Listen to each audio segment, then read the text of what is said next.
Vamos abrir as nossas Bíblias no Evangelho de João, capítulo de número 12. Evangelho de João, capítulo de número 12, onde nós iremos ler os versículos de números 42 e 43. Evangelho de João 12, os versos de números 42 e 43.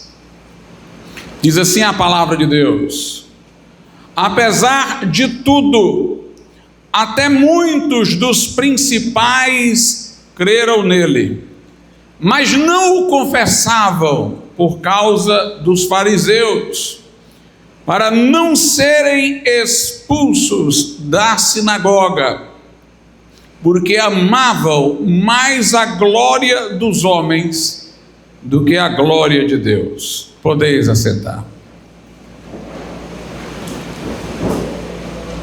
A Bíblia Sagrada mostra-nos, irmãos, que algumas pessoas ponderavam o que Jesus Cristo pregava. Muitas delas eram pessoas importantes em Israel e concluíam que era verdadeira a mensagem de Cristo, que era Jesus Cristo quem dizia ser. Nós temos um exemplo de Nicodemos, que foi ter com Jesus Cristo de noite, porque reconhecia-o como um mestre, como ele próprio disse, enviado por Deus, porque ninguém poderia, como ele mesmo asseverou, fazer o que Jesus realizava se Deus não fosse com ele. Mas Jesus nem lhe retribuiu o cumprimento. Jesus o interpelou de supetão e disse: aquele que não nascer de novo não pode entrar no reino de Deus. Jesus mostrou àquele homem douto que ele desconhecia o que no livro do profeta Ezequiel, do profeta Jeremias, se falava acerca da nova aliança e do novo nascimento. Jesus, portanto, de certa maneira, desmascarou que aquele homem não era tão douto como julgado ser em Israel. A seu tempo, Nicodemos voltou-se para Cristo da maneira correta. José de Arimateia foi um outro, que foi um discípulo em oculto até o momento em que Jesus Cristo morreu, quando aí ele se identificou, saiu da penumbra, para que pudesse inclusive solicitar o corpo de Jesus Cristo para pô-lo numa sepultura que era dele. Aqui a Bíblia diz: muitos criam dentre os principais, mas não o confessavam, não diziam, porque se o fizessem, seriam expulsos da sinagoga. Na nação de Israel, elementos religiosos, políticos e cívicos se misturavam. A sinagoga era o lugar de discussão da palavra, mas era também o lugar em que as pessoas poderiam falar, os mestres poderiam ensinar, era um polo cultural daquele lugar.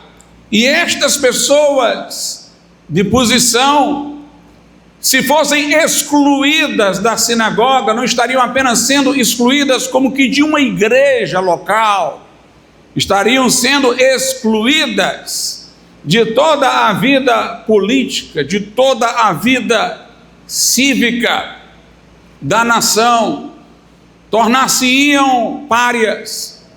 Então, o medo de perder a posição, o custo que teriam se abertamente confessassem ao Senhor Jesus Cristo, os fez ficarem silentes, muito embora já admitissem ser verdade aquilo que Jesus Cristo dizia. E aí vem a pergunta: estas pessoas seriam salvas? De maneira nenhuma. Nós ensinamos que a salvação é pela graça mediante a fé e não por obras. Porque se dependesse das obras, nenhuma carne, nenhuma pessoa seria justificada diante de Deus, porque todos pecaram. Porque não há um justo segundo o padrão que Deus o estabelece, nenhum sequer. Todos se extraviaram, se fizeram inúteis. Jesus veio buscar e salvar o que se havia perdido. Portanto, nós estávamos sob condição de culpa e de condenação. Jesus veio para dar a sua vida em resgate, em preço de resgate por muitos. Nós só podemos ser salvos através da obra de Jesus Cristo, pela qual Ele nos substituiu e morreu naquela cruz, levando sobre si os nossos pecados e recebendo a sentença que era destinada a nós. Nos seus flagelos, nas suas feridas, nós fomos sarados. Ele verteu o seu sangue para a expiação da nossa culpa, para a compensação do castigo que deveríamos sofrer, para rasgar o véu, para derrubar a parede, para abrir o caminho de volta para Deus. E não há salvação em nenhum outro, e em nenhum outro nome há salvação. Jesus disse: eu sou o caminho. Ele nos inaugurou, diz o apóstolo Paulo em Hebreus, um novo caminho pelo véu da sua carne. Não há reconciliação com Deus senão indo a Cristo. Todas as promessas que Jesus fazia eram condicionadas a se ir a Ele, não a fazer algo, mas a uma rendição à sua pessoa. O que vem a mim, de maneira nenhuma o lançarei fora. Quem tem sede, vem a mim e beba. De seu interior fluirão rios de água viva. Vinde a mim os cansados e sobrecarregados, e eu vos aliviarei. Ir a Cristo é um movimento em que nós saímos da nossa posição para nos rendermos à posição dele. Isso significa que para ir a Cristo eu tenho que me arrepender, eu tenho que sair do meu casulo, eu tenho que admitir que no lugar em que me encontro, na situação em que estou, a condenação, a culpa, a impossibilidade de redenção, eu tenho que me arrepender não apenas do que tenho feito de transgressão às leis divinas, eu tenho que me arrepender do meu coração rebelde, eu tenho que reconhecer que há uma raiz que gera frutos podres no meu coração, eu tenho que me abominar no pó e na cinza, eu tenho que lamentar a chaga de meu próprio coração. E quando eu vou a Cristo, nessa condição, eu sou aceito. Ele disse: o que vem a mim, de maneira nenhuma o lançarei fora. Eu sou saciado. Ele disse: quem crê em mim, do seu interior fluirão rios de água viva. Eu sou aliviado da culpa. Os cansados e sobrecarregados venham a mim, disse ele, e eu vos aliviarei. Eu sou libertado do poder do pecado, porque se o Filho de Deus nos libertar, João 8, verdadeiramente sereis livres. Tudo é obra de Jesus em nós. Ele, por seu sangue, nos perdoa os pecados e nos reconcilia com Deus. Ele, através da virtude do seu Santo Espírito, quebra as algemas, as cadeias que nos prendem, para que possamos andar em novidade de vida. Nenhuma condenação há para os que estão em Cristo Jesus. Aquele que está em Cristo, nova criatura é. As coisas velhas já passaram, eis que tudo se fez novo. A fé salvadora, ela tem características. Ela envolve o arrependimento dos pecados, ela envolve a admissão da corrupção do meu coração, do seu coração, ela traz a contrição e ela leva-nos a olhar apenas para Jesus como nosso Salvador, para receber tudo o que necessitamos dele, seja perdão, vida eterna, reconciliação com Deus, certeza do céu. Mas a Bíblia distingue a fé pela qual somos salvos de outras fés. Há passagem na Bíblia que se fala de fé fingida, já que o apóstolo Paulo diz a Timóteo sobre uma fé não fingida. Há alusão na Bíblia a uma fé que os demônios têm e estremecem e não são salvos. Há uma fé morta em si mesma, que não gera mudança e nem produz obras, que Tiago diz, por essa fé ninguém pode salvar-se. E estas pessoas, elas tinham uma fé, a fé da admissão, um assentimento intelectual, reconheceram que era verdadeiro o que Jesus dizia, não tinham como contra-argumentar, eram conhecedores das Escrituras, e não podiam confrontar os fatos com os quais estavam lidando. Elas creram no coração, elas talvez desejassem servir a Jesus Cristo no outro contexto, um contexto em que não houvesse custo para isso, um contexto em que não houvesse exclusão social por causa disso, um contexto em que elas não viessem a perder privilégios por causa disso. Esta fé não pode salvar a ninguém. A Bíblia diz no verso 42, apesar de tudo, até muitos dos principais creram nele, mas não o confessavam por causa dos fariseus, para não serem expulsos da sinagoga. Aí diz o verso 43, porque amavam mais a glória dos homens, o reconhecimento, a aceitação dos homens, a boa convivência, do que a glória de Deus, do que o reconhecimento de Deus. A fé salvadora, irmãos, não dá glória ao homem, como o comportamento destas pessoas davam. Elas se importaram mais com os homens do que com Deus. A fé salvadora, ela glorifica a Deus. Lá em Romanos, no capítulo de número 4, a Bíblia fala-nos da fé de Abraão, do qual somos filhos, no sentido de filhos por termos a fé como a dele.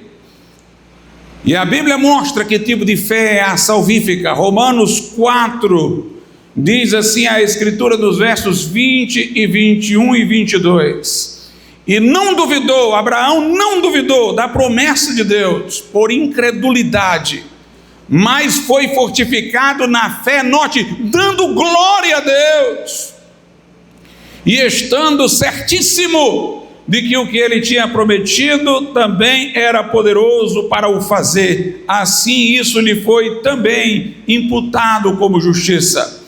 A fé de Abraão, pela qual ele foi justificado diante de Deus, foi uma fé mediante a qual ele não duvidou da promessa salvífica de Deus por incredulidade, mas ele se fortaleceu em convicção. Ele deu glória a Deus. Eu quero que você atente para isso, estando certíssimo de que aquele que havia prometido, o Senhor, era poderoso para cumprir. E assim esta fé, no seu conteúdo, que é Cristo, foi-lhe imputada como justiça. A fé salvadora, irmãos, não é um assentimento, porque um assentimento pode acontecer sem envolver a volição, a escolha. Tem coisas que eu poderia não querer aceitar, mas diante de fatos inequívocos e evidências incontroversas, eu admito. Mas eu admito porque não tenho como lutar contra as evidências. Mas se dependesse da minha escolha, eu escolheria que aquilo não fosse verdade. Há pessoas que podem dar um assentimento ao que nós pregamos, entender o que era verdade, mas a fé envolve uma decisão por Cristo, um ir a Cristo, uma escolha. E veja como se importar com os homens nos impede de chegar à verdadeira fé. Em João capítulo de número 5, diz assim a Bíblia Sagrada, no versículo de número 44, Jesus é quem fala: como podeis vós crer recebendo honra uns dos outros, e não buscando a honra que vem só de Deus. Note aqui, Jesus está falando da fé salvadora, que envolve uma decisão, uma escolha. Não é só um reconhecimento com a mente de verdades que não se pode contestar, é abraçar estas verdades para que elas deem identidade à nossa existência. Jesus disse: se vocês buscarem as honras uns dos outros, vocês não poderão crer. Note o obstáculo posto aqui, não era nenhuma dificuldade intelectual de entender a mensagem. O obstáculo posto para a fé deles era que eles queriam aceitação mútua, em vez de procurarem apenas a honra que vem de Deus. Por isso que a Escritura sempre, irmãos, associa a fé salvadora com a confissão. Romanos 10 diz: se com a tua boca confessares a Jesus Cristo como Senhor, ou seja, como o Senhor da tua vida, entregar a vida a Ele e confessar isso diante dos homens, que você o tem por Senhor, e se em teu coração creres que Deus o ressuscitou dos mortos, serás salvo. Porque é com a boca que se faz confissão para a salvação, diz lá o apóstolo Paulo, e com o coração que se crê para a justiça. Jesus dirigiu-se a pessoas dizendo: vem e segue-me. Às vezes a gente lê mal essas passagens, a gente pensa que houve algum tipo de telepatia. Jesus ali falou com a mente daquelas pessoas: vem e segue. Não, aquelas pessoas eram pessoas que já tinham escutado Jesus, já o tinham ouvido, elas já tinham entendido a palavra. Jesus ali está chamando-as para uma decisão de abraçar a verdade que elas já haviam entendido. Convida-as a uma decisão pública. Jesus disse: quem me confessar diante dos homens, eu confessarei diante de meu Pai e dos santos anjos. Quem se envergonhar de mim e das minhas palavras, terei vergonha dele na presença de meu Pai. Agora, meus irmãos, nós vivemos numa sociedade muito diferente daquela. Nós vivemos numa sociedade cristianizada. Eu não vou dizer cristã, mas cristianizada. A nossa cultura aqui do Brasil, do Ocidente, é uma cultura cristianizada. O emblema do Rio de Janeiro é o Cristo Redentor. Nós temos feriados religiosos. Aqui, você dizer que não é cristão é que pode lhe trazer um mal-estar, uma exclusão. Mas isso não significa que lá no fundo as coisas são diferentes, porque uma sociedade cristianizada não é uma sociedade cristã. Na hora que você confessar o que está envolvido na sua fé, você vai sofrer perseguição e exclusão. Se você disser: eu sou crente, eu sou cristão. Evangélicos no passado eram recusados, mas hoje em dia tem cantores evangélicos famosos, pessoas evangélicas famosas. Se você disser que é evangélico, não vai isso lhe resultar em exclusão. Se você disser só isso, eu sou cristão, eu sou evangélico, você vai se dar bem. Mas se você disser o que está implicado na nossa fé, se você disser: eu como cristão só aceito o casamento entre homem e mulher como Deus o estabeleceu no Gênesis, eu como cristão acredito no inferno eterno e que não há salvação a não ser em Jesus Cristo, e que não há autoridade senão nas Escrituras. O sexo antes do casamento é pecado, a sodomia é pecaminosa, os adúlteros não herdarão o reino de Deus. Se você falar o que está implicado na sua fé, você vai sentir Imediatamente a perseguição, o estranhamento. Então, confessar Jesus para o nosso contexto é diferente do daquele tempo. Não é só dizer eu acredito em Jesus, porque tem gente nesta sociedade que diz que acredita em Jesus, mas não acredita na Bíblia. Acredita em Jesus, mas não acredita no inferno. Diz que acredita em Jesus Cristo, mas não tem os elementos da moralidade cristã. Ele é cristão por cultura, não cristão por fidelidade à Escritura Sagrada. Então as pessoas só vão entender a sua confissão de que você é um crente, é um cristão mesmo, quando elas ouvirem você testemunhar tudo que está implicado na sua fé. E aí nós vamos ver qual será a reação das pessoas. Há muita gente abobalhadamente, às vezes até evangélico, dizendo aí na internet: não existe perseguição religiosa no Brasil, ninguém é perseguido por dizer que crê em Jesus. É claro, é uma sociedade cristianizada. Você vai ser perseguido quando você disser o que implica crer em Jesus, o que está envolvido na sua fé em Jesus Cristo. Aí você vai ser perseguido. Então nós vamos ter muitos hipócritas que vão dizer eu creio em Jesus, olha, não aconteceu nada, ninguém me perseguiu por causa disso.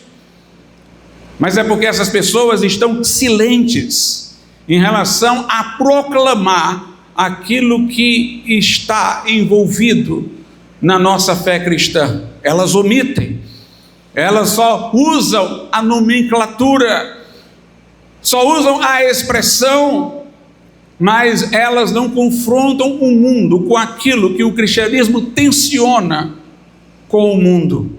Nós somos chamados, irmãos, para proclamar a nossa fé na inteireza, dizer em que nós acreditamos, viver uma vida diferente que rompe com o estilo deste mundo, e não temer que tipo de hostilidade, reação ou exclusão o mundo possa nos fazer.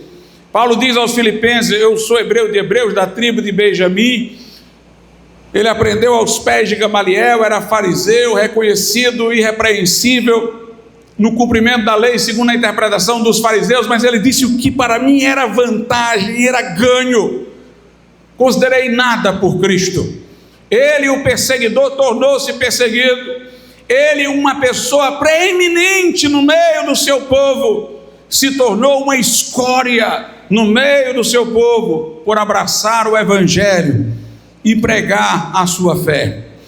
Jesus é para nós o maior exemplo. Veja o que a Bíblia diz em Mateus 22, versículo de número 16. O que é dito aqui a Jesus por pessoas que vieram para prová-lo, obviamente não era bem intencionado. As pessoas que foram falar com Jesus queriam prová-lo, colocá-lo em contradição, mas embora fosse este o intento, elas disseram a verdade sobre o que Jesus Cristo era, e de um modo publicamente constatável. Mateus capítulo 22, versículo 16. E enviaram-lhe os seus discípulos com os herodianos, dizendo: mestre, bem sabemos que és verdadeiro e ensinas o caminho de Deus segundo a verdade, e de ninguém se te dá, porque não olhas a aparência dos homens. Note como estes que vieram para provar Jesus foram capazes de reconhecer. Mestre, falavam cinicamente, mas isso era o que eles podiam perceber. Nós sabemos que tu ensinas o caminho de Deus segundo a verdade, e de ninguém se te dá, porque tu não olhas para a aparência dos homens, não olha para a aparência dos homens.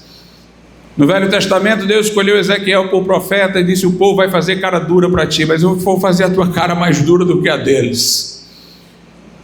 Ou seja, você vai chegar lá com convicção e confrontar essa hostilidade, essa oposição, em nome da sua fé. Mas não apenas a fé por si mesma, em si mesma, implica já essa coragem de professar a Cristo. O que vem-nos através da fé ainda aumenta a nossa firmeza para não levar em conta aquilo que os homens dirão a nosso respeito. Porque a Bíblia diz que nós, quando cremos, somos justificados diante de Deus. Embora seja eu pecador arrependido, contrito, colocando-me aos pés do Senhor Jesus Cristo, eu sou diante de Deus absolvido das acusações. Deus me vê não segundo os meus pecados, que Ele considera enterrados na cruz de Cristo. Deus me vê segundo a vida reta que Jesus viveu como homem sobre a terra, que me é atribuída, como os meus pecados a Ele foram atribuídos lá na cruz. Nós somos justificados. Se nós entendemos essa doutrina, irmãos, porque haveremos de temer o homem? Se Deus nos justificou, quem é o homem para falar mal de nós? Um certo poeta disse que esta doutrina dava aos protestantes do século XVI, durante a Reforma, nervos de aço. Dava-lhes uma estrutura psíquica que os habilitava a serem heróis. Eles não queriam saber do que o imperador diria, eles não queriam saber do que o Papa diria, eles não queriam saber de tudo que pudesse lhes sobrevir de exclusão e perseguição, porque eles estavam alegres com o fato de que diante de Deus agora não eram mais vistos como pecadores, mas como justos. Receberam a adoção de filhos, isso lhes dava uma força incomum. Lá em Romanos nós vemos sobre isso. Romanos, no capítulo de número 8, a partir do verso 31. Diz assim: que diremos, pois, a estas coisas? Se Deus é por nós, quem será contra nós? Aquele que nem mesmo a seu próprio filho poupou, antes o entregou por todos nós, como nos não dará também com ele todas as coisas? Quem tentará acusação contra os escolhidos de Deus? É Deus quem os justifica. Quem é que condena? Pois é Cristo quem morreu, ou antes quem ressuscitou dentre os mortos, o qual está à direita de Deus, e o que também intercede por nós. Quem nos separará do amor de Cristo? A tribulação, ou a angústia, ou a perseguição, ou a fome, ou a nudez, ou o perigo, ou a espada? Como está escrito: por amor de ti somos entregues à morte todo dia, somos reputados como ovelhas para o matadouro, mas em todas essas coisas somos mais do que vencedores por aquele que nos amou. Porque eu estou certo de que nem a morte, nem a vida, nem os anjos, nem os principados, nem as potestades, nem o presente, nem o porvir, nem a altura, nem a profundidade, nem alguma outra criatura nos poderá separar do amor de Deus que está em Cristo Jesus, o nosso Senhor. Por isso que o apóstolo Paulo, em toda a epístola, ele começa dizendo ao crente quem ele é. Antes de dizer ao crente como ele deve andar, ele diz ao crente como quem ele é. Paulo diz aos Efésios: vocês foram abençoados com toda sorte de bênçãos espirituais nas regiões celestiais com Cristo, foram predestinados para serem filhos da adoção por Jesus Cristo. Paulo, meus irmãos, diz o que nós somos em Cristo: somos agora filhos, somos adotados, somos justificados, somos santificados. Se Deus fez tudo isso, se é assim que Deus nos enxerga, porque haveremos de querer agradar os homens, nos dobrar aos homens? Em Gálatas 1:10, veja o que o apóstolo Paulo diz aos Gálatas. Gálatas 1:10, Paulo diz: porque persuado eu agora a homens ou a Deus? Ou procuro agradar a homens? Porque se estivesse ainda agradando aos homens, não seria servo de Cristo. Lá na Galácia, doutrinas erradas estavam sendo propagadas, e Paulo os estava confrontando, e Paulo disse: olha, vocês acham que eu vou aceitar o que vocês estão dizendo aí, o que vocês estão fazendo aí? A quem eu pretendo convencer? Eu quero convencer Deus a aceitar vocês, como vocês estão fazendo errado? Vocês querem que eu tome o partido de vocês e diga: Senhor, tem misericórdia deles, olha, eles pensam assim, esse é o jeito deles. Paulo diz: eu procuro persuadir a Deus ou aos homens? Eu não convenço Deus a aceitar vocês, eu convenço vocês a se arrependerem e se colocarem no centro da vontade de Deus. Paulo diz: eu não agrado a homens, se eu agradasse a homens, eu não seria servo de Cristo.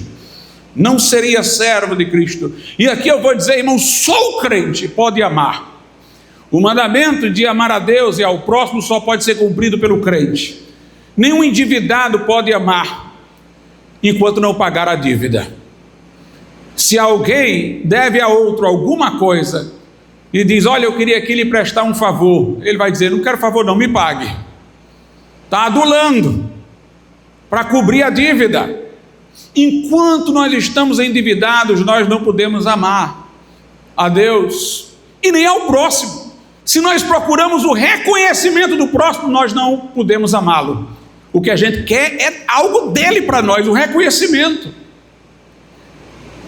Se alguém faz uma coisa para ganhar os aplausos, o reconhecimento, a gratificação, a lembrança, a memória do outro, então ele não está fazendo por causa do outro, ele tem um interesse na reciprocidade. Só tem uma maneira de você amar a Deus e ao próximo: é com Deus você ter sido perdoado, pronto. Não estou fazendo isso, Senhor, porque eu estou endividado, não. Tu já me perdoaste, é por amor a Ti, é por gratidão. E o amor ao próximo, quando o próximo não tem mais nada que me dar, porque Deus já me deu tudo. Não tem nada que você possa acrescentar à minha vida, porque Jesus já me justificou, já me abençoou com toda sorte de bens espirituais nas regiões celestes, mas eu vou fazer isso por você, por amor. Veja o que o apóstolo Paulo diz na carta aos Coríntios, é sobre isso. Primeira carta aos Coríntios, capítulo de número 9, versículo 19. Paulo diz: porque sendo livre para com todos, fiz-me servo de todos, para ganhar ainda mais. Paulo disse: eu estou livre de todos vocês, não preciso que vocês me deem nada, mas sendo livre de todos, eu me fiz servo de todos, voluntariamente. Eu não estou servindo a vocês para receber, eu não estou servindo a vocês para ganhar alguma coisa, eu estou livre de vocês, mas eu quero servir. Somente quando nós somos justificados, irmãos, é que nós podemos amar a Deus e ao próximo. Somente um crente que não procura a honra dos homens pode servir aos homens e não está buscando os seus próprios interesses. É interessante que o filho pródigo, quando ele quis deixar a casa paterna, pediu antecipadamente parte da herança, e a Bíblia faz questão de dizer isso na parábola do filho pródigo, que ele foi para um lugar distante para dilapidar o patrimônio dele com os amigos. Note, na hora que tudo acabou, os amigos foram embora, porque os amigos estavam lá por causa do que ele tinha, por causa da diversão que ele proporcionava, não estavam interessados nele. Mas o que eu quero salientar é que o filho pródigo foi para um lugar distante. Por quê, irmãos? Porque lá ninguém iria conhecê-lo. Lá ninguém poderia cobrar dele, dizer: olha, nós conhecemos o seu pai, o que é que você está fazendo aqui? Você não é uma pessoa que foi educada dessa maneira. Ele queria ir para um lugar distante, para ali ele cair no anonimato e se desvencilhar, portanto, da sua identidade. Crente nunca queira se divorciar da sua identidade. Tem crente que, se tiver uma viagem missionária, ele vai. Se for para evangelizar no bairro, ele não vai, porque o pessoal conhece ele no bairro. Que é isso, irmãos?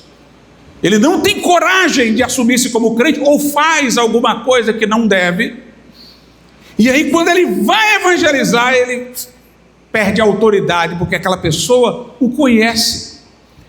Tem crentes que não assumem, se dizem crentes, mas não estão assumindo sua identidade no trabalho. Chegue lá e diga: eu sou crente, eu sou um servo de Deus. Você vai ser excluído, vai ser olhado com estranhamento talvez, mas isso é que vai lhe preservar inclusive de pecar, ou de ser tentado às vezes. Eu lembro-me de uma reunião uma vez de professores lá na faculdade, Quando alguém falou sobre anjos, aí um professor de sociologia disse: você acredita em anjos, demônios? Disse para a pessoa. Porque, olha, o professor Glauco é um erudito aí, é um religioso, acredita em Deus, mas eu acho que ele não acredita em anjo e demônio, não. Eu disse: eu acredito em Deus, eu acredito em anjos, acredito que existam demônios, acredito que exista diabo e acredito que exista inferno. Aí o professor deu um pulo para trás: opa, peraí, e tomou um susto. Uma vez eu estava dando aula, e eu falei em Adão e Eva, e um aluno disse: professor, eu não acredito que você acredita que Deus fez o homem do pó da terra. Eu disse: e eu não consigo acreditar que você acredita que um macaco ou um ancestral comum ao macaco virou homem. Meus irmãos, nós temos que ser públicos nas nossas convicções. Nós temos que ser públicos. Se alguém no seu trabalho recebe uma conversa estranha de uma mulher e ele diz: eu vou, mesmo que eu não queira nada com ela, eu vou retribuir aqui de uma forma mais amigável, eu vou parecer que eu quero alguma coisa, porque senão ela vai pensar que eu não sou homem. Se esse pensamento lhe veio, é porque você está omitindo a sua fé. Porque se você dissesse no seu trabalho que era crente, você não tinha nem que pensar nisso. Tem pessoas que, por não se identificarem como crentes, raciocinam como incrédulos. Quando assediados, paquerados por pessoas do mundo, aí eles querem dar uma resposta que parece que aquela resposta vai identificar que eles não são pessoas, por exemplo, que têm uma vida homossexual.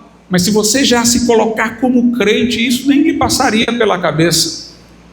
Nós temos que tornar pública a nossa fé. As pessoas com quem trabalhamos, os colegas da nossa faculdade, os colegas da nossa escola, têm que saber que nós somos crentes, têm que saber que nós somos crentes. Nós temos que tornar a nossa fé uma realidade pública. Meus amados irmãos, lá em Mateus, no capítulo de número 5, Mateus 5, do 13 ao 16, Jesus diz: vós sois o sal da terra, e se o sal for insípido, se ele não salga nada, com que se há de salgar? Para nada mais presta, senão para se lançar fora e ser pisado pelos homens.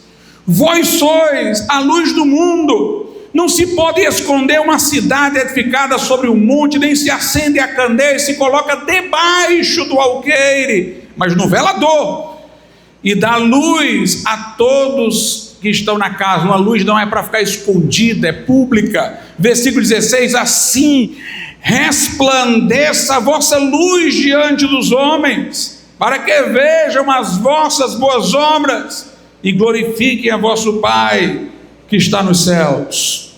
Lá na segunda carta aos Coríntios, no capítulo de número 2, segundo aos Coríntios 2, a Bíblia diz assim, a partir do verso 14: e graças a Deus, que sempre nos faz triunfar em Cristo, por meio de nós manifesta em todo lugar a fragrância, o aroma do seu conhecimento, porque para Deus somos o bom perfume de Cristo, nos que se salvam e nos que se perdem. Para estes, certamente cheiro de morte, para os que se perdem, mas para aqueles, cheiro de vida para a vida, e para estas coisas quem é idôneo? Meus amados irmãos, nós fomos capacitados por Deus para ser o aroma de Cristo. Aqueles que estão perdidos devem, sentindo a fragrância de Cristo em nós, sentir que para eles é um cheiro de morte, e os que têm crido em Cristo devem se alegrar, sentindo em nós o cheiro para a vida. Nós temos que ter essa firmeza. Eu vou dizer uma coisa que parece esquisita, mas tem gente que, sem ser um crente mesmo comprometido, ele poderia morrer por Jesus, entre aspas, né? Só não consegue viver para Jesus. Porque a Bíblia Sagrada diz lá em 1 Coríntios 13, quando Paulo vai dizer, ainda que eu fale a língua dos homens, dos anjos, não tiver amor, nada seria. Ele diz, ainda que eu distribua todos os meus bens para dar aos pobres, ainda que eu entregue a minha vida, se eu não tiver amor, nada seria. Porque alguém pode estar disposto a morrer, mas não está disposto a viver por Cristo. Uma pessoa que já se encontra no estado, por exemplo, de depressão, inclinação ao suicídio, encontrar um pretexto heróico para morrer no momento de perseguição, seria para ela um alívio. Mas essa pessoa não resistiria, por exemplo, viver a sua vida com Deus, confessar a sua fé e enfrentar a humilhação e perseguição do mundo todos os dias. Eu vou lhes dar um exemplo. Eu li uma história agora essa semana de uma jovem chamada Sara. Essa jovem chamada Sara, ela era boa em 3 esportes, era a melhor jogadora em 3 esportes diferentes.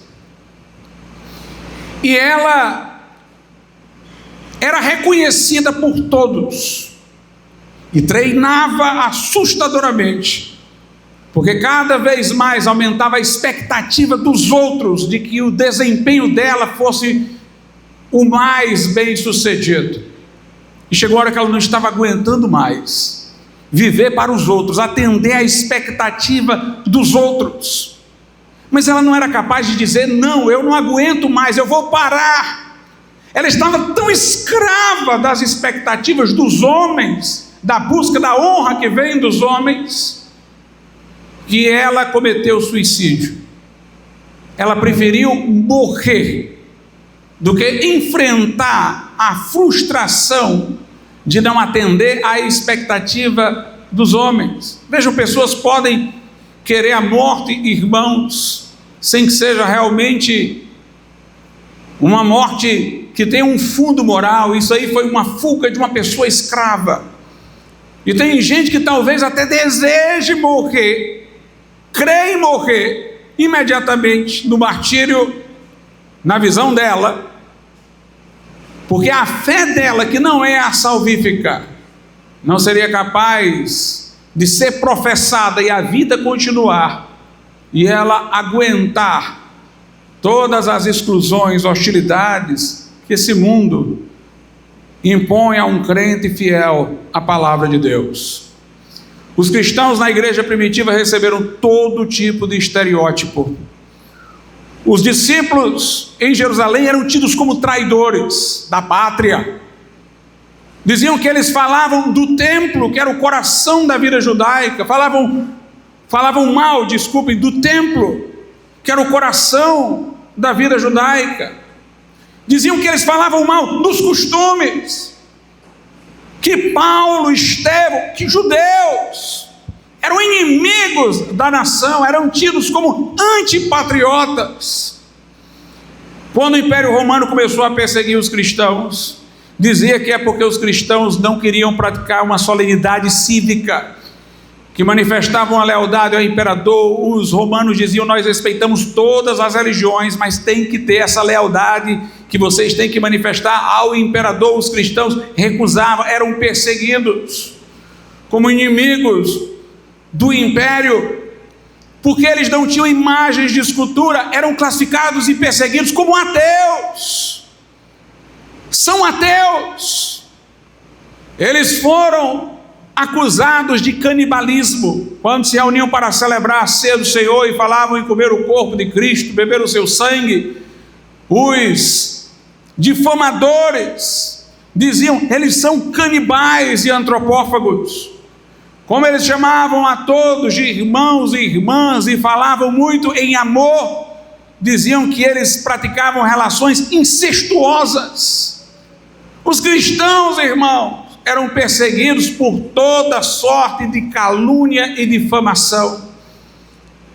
Eles talvez gostariam de ser perseguidos simplesmente por aquilo que realmente acreditavam, mas eles eram perseguidos por calúnias, eram inimigos do templo, eram inimigos do Estado romano, eram antropófagos, eram incestuosos.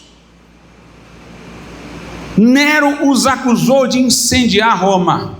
Uma grande perseguição foi desencadeada contra os cristãos por uma mentira que foi feita de que eles teriam incendiado Roma. Eles eram perseguidos como vândalos, sem serem. Eram perseguidos como subversivos. Eles eram perseguidos como inimigos da humanidade. Isso foi uma das acusações feitas por Celso. Tertuliano menciona essa acusação. São inimigos da humanidade. Hoje diriam, são genocidas. Ou seja, você sendo cristão recebia toda sorte de estigma. Eu pergunto, será que muitos hoje que gostam da sua reputação, vivendo naquele tempo, se associariam com os cristãos naquele momento, para serem tidos como subversivos, incendiários, para serem tidos como promíscuos, incestuosos, para serem tidos, ainda que tudo isso injustamente, como antropófagos? Muitos que buscam uma aceitação social, sob essas condições, não iriam abraçar a fé cristã naquele momento, para não serem estereotipados de maneira tão grave, tão violenta. Tão violenta. Os reformadores protestantes eram tidos como divisores, estavam dividindo a Europa, estavam trazendo tumulto, e eram perseguidos por causa disso. Disseram que o apóstolo Paulo e os cristãos transtornavam o mundo daquela época, toda sorte de mentiras, toda sorte de calúnias. Hoje em dia, quando nós pregamos sobre arrependimento, sobre juízo eterno, eles dizem, vocês estão pregando o discurso do ódio. E tem gente que logo revela que sua convicção cristã não é real, porque ele logo diz, vamos falar mais de amor, meus irmãos, porque a gente tem que passar a mensagem de que ama, e estão dizendo que a gente prega discurso do ódio. Desde quando o mundo regula o que nós vamos pregar? Desde quando nós agradamos a homens? No passado a nossa mensagem era acolhida pela sociedade como uma mensagem de transformação moral. No mundo agora de valores invertidos, nossa mensagem aparece muitas vezes como discurso do ódio, falar a ira de Deus. Então é terrível para eles. Eles dizem toda sorte de coisas contra nós quando nós pregamos o que o cristianismo diz. Estamos prontos, irmãos, para ter o sacrifício de nossas reputações. Nós temos que estar dispostos a tudo. Entregamos a Jesus tudo, as nossas vidas, as nossas reputações. Não nos interessa o que nos diga o homem. Nós amamos a glória de Deus e não a glória dos homens. Nós buscamos a honra que vem só de Deus e não a honra dos homens. Se Deus é por nós, quem será contra nós? É isso que nos importa. Às vezes tem um pregador com o qual nós temos muitas discordâncias, mas ele diz uma verdade confrontadora contra o que está acontecendo nessa sociedade ideologizada e secularizada. Aí vem uma pessoa crente que não quer se comprometer com o conflito e aproveita para dizer, eu discordo dele, eu também não concordo com ele não, mas você deveria dizer o seguinte, eu não concordo com ele e outras coisas, mas isso que ele disse é verdade. Mas tem gente que aproveita-se daquelas outras coisas que não concorda com ele, para ali não se identificar com ele no que ele está dizendo de verdade e receber o canhão que vem do outro lado. Não importa quem foi que disse. Se disse a verdade, eu posso fazer ressalvas, eu não concordo com tudo que essa pessoa diz, mas isso que ele está dizendo é verdade. Não deixe uma pessoa dizer uma verdade e ser esmagada sozinha. se aquela verdade é cristã, é verídica. Se ele tiver outras coisas erradas, façamos ressalvas, mas digamos isso daqui que ele está dizendo é verdadeiro. Estejamos prontos para receber as hostilidades. Por isso, meus irmãos, nós não podemos esconder a nossa fé. O mundo de hoje vai selecionar quem é crente de verdade e quem não é.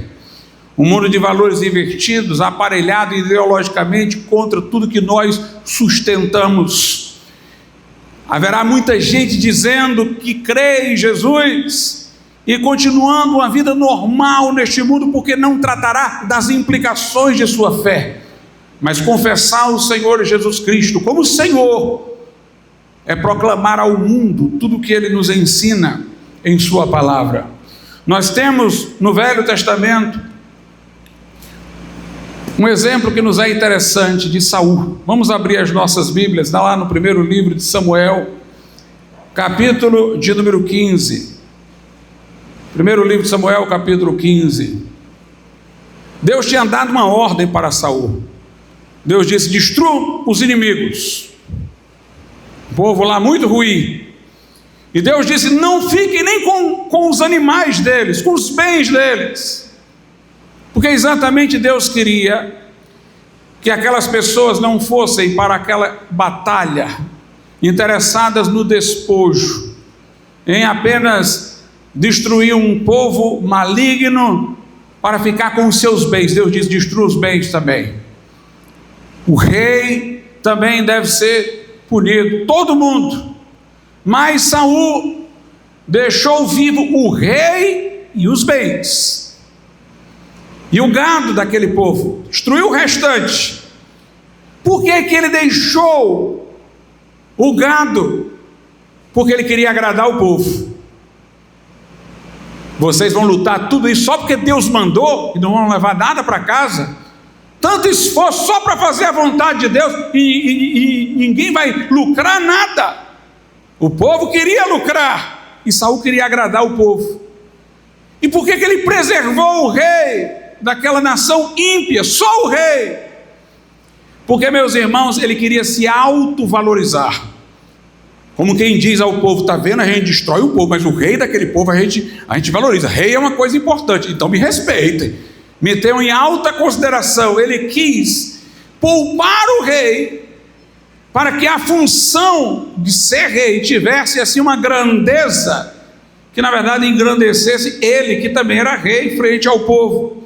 E no primeiro livro de Samuel, capítulo 15, no verso 9, diz: e Saul e o povo pouparam a Agag, que era o rei lá, e ao melhor das ovelhas. Note, o pior eles destruíram, ficaram com o melhor. E das vacas, e as da segunda ordem, e aos cordeiros, e ao melhor que havia, e não os quiseram destruir totalmente. Porém, a toda coisa vil, onde é fácil obedecer, né? E desprezível, destruíram totalmente. Versículo 15. E disse Saul: de Ameleque as trouxeram. Ele está dizendo a Samuel, que o confrontou: como é que você preservou isso daí se Deus mandou destruir? E disse Saul, versículo 15: de Amaleque as trouxeram, porque o povo poupou ao melhor das ovelhas e das vacas para as oferecer ao Senhor teu Deus. O resto, porém, temos destruído totalmente. Ao cinismo. Nós poupamos, não foi para a gente não. O povo poupou porque o povo quer oferecer a Deus. Uma desculpa esfarrapada. Se Deus tinha mandado destruir, como é que Deus queria aquilo como sacrifício? Às vezes as pessoas encontram desculpas religiosas para a sua covardia. A verdade é que Saul não queria agradar a Deus, queria agradar o povo. Saul queria o reconhecimento do povo, a honra, a glória que vem do povo e não a que vem de Deus. Verso 17, seguindo a partir do 17: e disse Samuel: porventura, sendo tu pequeno aos teus olhos, não foste por cabeça das tribos de Israel, e o Senhor te ungiu rei sobre Israel? É como se Samuel estivesse dizendo: homem, por que tu está atrás de mendigar reconhecimento do povo? Tu era bem pequenininho, foi Deus que te separou, que te ungiu, Deus te reconheceu. Por que tu tens que buscar reconhecimento dos outros? Verso 18: e enviou-te o Senhor a este caminho e disse: vai, destrói totalmente a estes pecadores amalequitas e peleja contra eles até que os aniquiles. E meus amados irmãos, o juízo do Senhor veio. No verso 24 diz assim: então disse Saul a Samuel: pequei, porquanto tenho transgredido a ordem do Senhor e as tuas palavras, porque temia o povo e dei ouvidos à sua voz. Ou seja, aqui ele reconhece, não foi para poupar animal para sacrifício, não, porque eu temei o povo, quis ser agradável, o povo quis ser um rei popular, quando lhe bastava o fato de que ele era pequeno e Deus tinha ungido ele, Deus tinha escolhido ele, mas ele queria agradar o povo. Nós temos um outro exemplo, irmãos, para aprender sobre isso no Novo Testamento, é Pedro. Pedro tinha um temperamento sanguíneo, sempre tomava a frente, às vezes falava a coisa certa, às vezes falava a coisa errada. Foi ele que tomou a frente dos outros, e quando Jesus perguntou quem ele era, ele disse: tu és o Cristo, o Filho do Deus vivo. Falou bem. Logo depois, Jesus falou que ia para a cruz, ele disse, também se precipitando: não vai acontecer isso contigo não, Senhor. Jesus disse: para trás de mim, Satanás.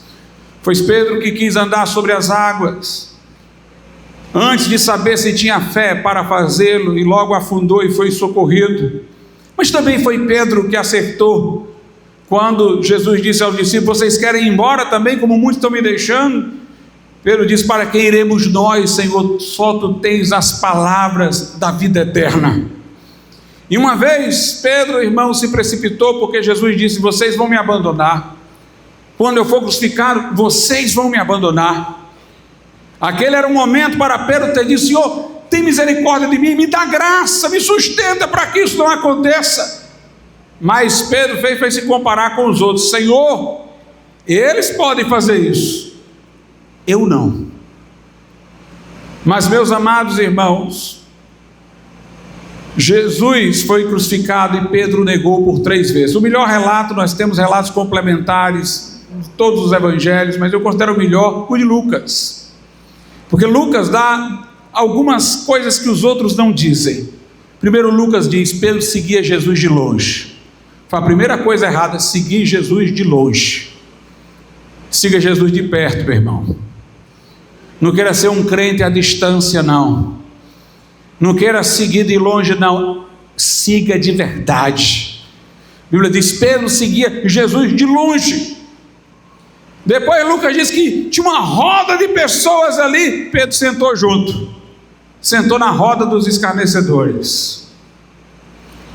Seguia Jesus de longe e sentou no lugar onde ele não pretendia influenciar.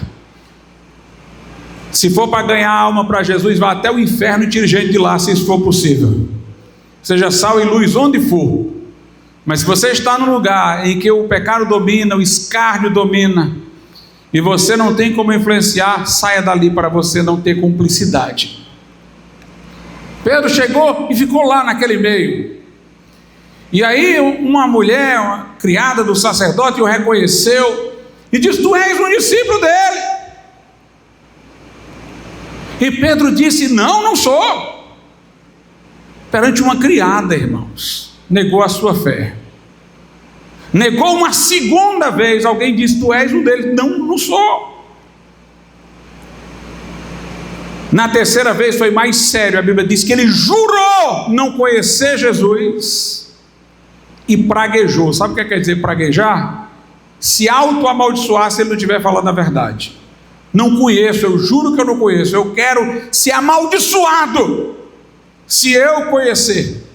Veja que a coisa foi séria. E quando eu vejo tudo isso, irmãos, eu vejo como Jesus é misericordioso. A Bíblia diz que quando isso aconteceu, o galo cantou. Jesus havia dito a Pedro: olha, o galo vai cantar e você vai se lembrar. Eu roguei por ti, entretanto, para que a tua fé não desfaleça. E Lucas diz uma coisa interessante, que quando Pedro nega Jesus 3 vezes, Jesus que vem sendo levado para, e olha para Pedro. O olhar de Jesus e o olhar de Pedro. Até então Pedro só estava querendo saber o que os homens achavam, deixava de achar. estava preocupado com os homens, mas agora ele está vendo o olhar de Jesus. E aí Pedro chora amargamente e se arrepende daquilo que tinha feito. Meus irmãos, aquele fracasso de Pedro o abalou tanto que Pedro precisou de um tratamento de Jesus para ele ser restituído. Jesus ressuscitado aparece a Pedro. Pedro está lá cuidando da pesca, não quer ser mais um pastor, não quer ser mais um apóstolo, não se acha mais digno. E Jesus diz: Pedro, tu me ama mais do que estes. Pedro antes tinha dito: todo mundo nega e eu não, mais do que estes. Pedro diz mais cautelosamente: Senhor, tu conheces, tu sabes que eu te amo. Mas ele não diz mais do que estes. Jesus tira o mais do que este da pergunta na segunda vez: tu me amas, Pedro? Sim, Senhor, eu te amo. Pergunta a terceira vez a Pedro: tu me amas? E Pedro se lembra que havia negado Jesus 3 vezes. Ele diz: Senhor, tu sabes todas as coisas. Não sou eu que sei não, é o Senhor que sabe. O Senhor sabe todas as coisas, tu sabes que eu te amo. Jesus disse: apacenta minhas ovelhas. E o coloca de novo na obra. Mas note, Pedro precisava ter essa oportunidade de confessar com sinceridade, sem o espírito sanguíneo, com a serenidade, para ele restituir a sua fé. Não seja uma pessoa precipitada, não. Seja uma pessoa serena, que é capaz de confessar a sua fé com lucidez e não recuar e não retroceder. Lá no Salmo de número 1, nós temos uma palavra sobre isso a partir do versículo 1.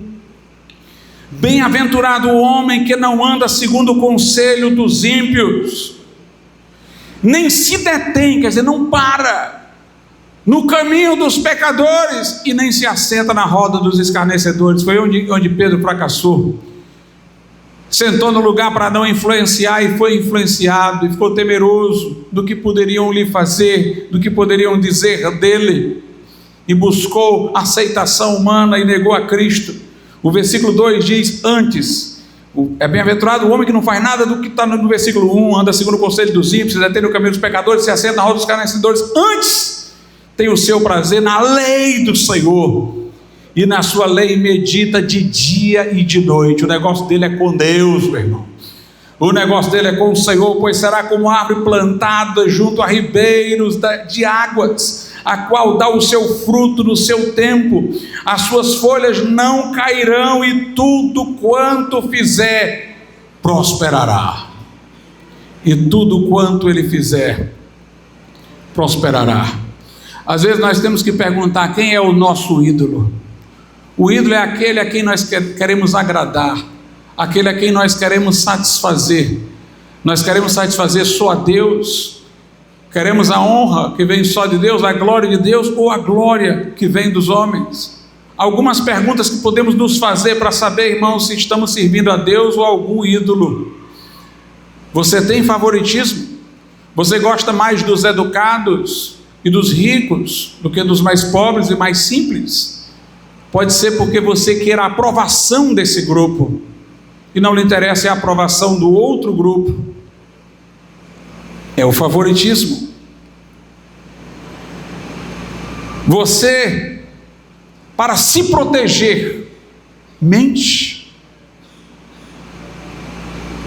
Para se proteger, você age com cinismo, levanta justificativas para o que você já sabe que não deve fazer. Você foge. Você tem medo da rejeição dos homens, sente-se envergonhado das suas convicções, da vida santa que, como crente, você deve ter. Você ameaça quem não lhe aceita, porque você precisa da aceitação dele. Suborna, pode ser com favores, alguém para que ele lhe aceite. Implora que os outros lhe aceitem. Meus irmãos, nós temos que ser livres de todos para servir a todos. Fomos chamados para o amor e o serviço ao próximo, sem buscar dele reconhecimento algum, mas um reconhecimento que vem só de Deus. Muitos que reconheceram Jesus não queriam ser excluídos do seu grupo, da sua sinagoga. E a Bíblia diz que não confessaram o Senhor Jesus, é o versículo do início dessa pregação, porque amaram mais a glória dos homens do que a glória de Deus. Queira a glória que vem de Deus, o reconhecimento que vem só do Altíssimo. Vamos ficar de pé.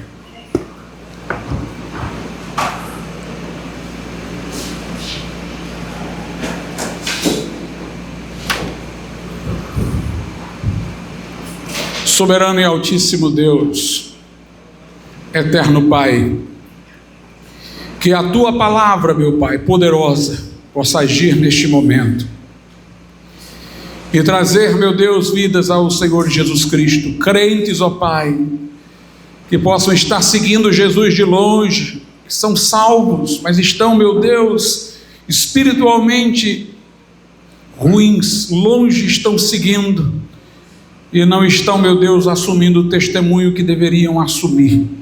Que o Senhor, meu Pai, os restitua, que o Senhor os renove, meu Deus, que nossa fé seja pública, nossas convicções sejam públicas, nossa vida, meu Deus, como crente, seja uma vida pública, que confessemos a Jesus em tudo, que de nós exale o bom aroma de Cristo. Nós te pedimos isto, em nome do Senhor Jesus. Amém. Eu tenho 2 apelos nessa noite. Se você ainda não é crente, não entregou sua vida a Jesus, levante sua mão e nós iremos orar por você nessa noite. E se você diz: pastor, eu sou crente, mas eu estou seguindo o Senhor Jesus de longe, minha fé tem sido calada, eu tenho sido silente no círculo em que eu estou convivendo, e por isso eu tenho passado por tentações desnecessárias, mas eu quero me colocar diante do Senhor e mudar de postura. Eu quero que o inferno e o mundo inteiro saiba de quem eu sou, do que eu creio. Se você está sentindo no coração, irmão ou irmã, você pode vir à frente, nós vamos orar também por você.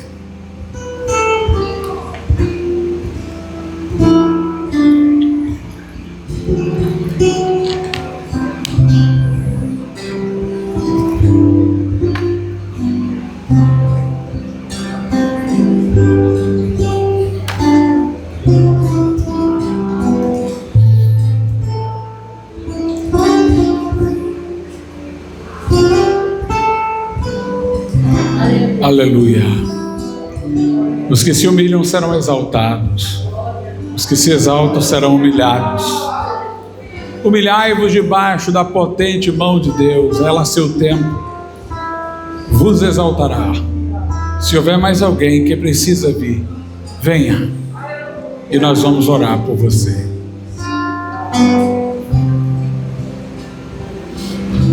Soberano Deus e nosso Pai, nós te louvamos e te agradecemos, Senhor, pela vida daqueles que vêm, Senhor, buscando, meu Pai, assumir o compromisso pleno com o Senhor, diante também dos homens, ó Pai. Ter uma fé, meu Deus, que é uma decisão, é uma identidade, Senhor, que nos marca, que nos define, que possa, meu Deus, assumir firmemente essa postura diante deste mundo, meu Deus, que parece nos excluir, mas que possamos, ó Deus, saber que se Deus é por nós, ninguém poderá ser contra nós. Que o sangue de Cristo apague manchas e pecados, ó Pai, e que teu Santo Espírito renove, meu Deus, o coração e a mente, e nos ponha com firmeza diante deste mundo, meu Deus, e na expectativa segura do outro. Assim nós te pedimos, agradecidos, em nome do Senhor Jesus. Amém e amém. Deus abençoe. Pode voltar aos seus lugares.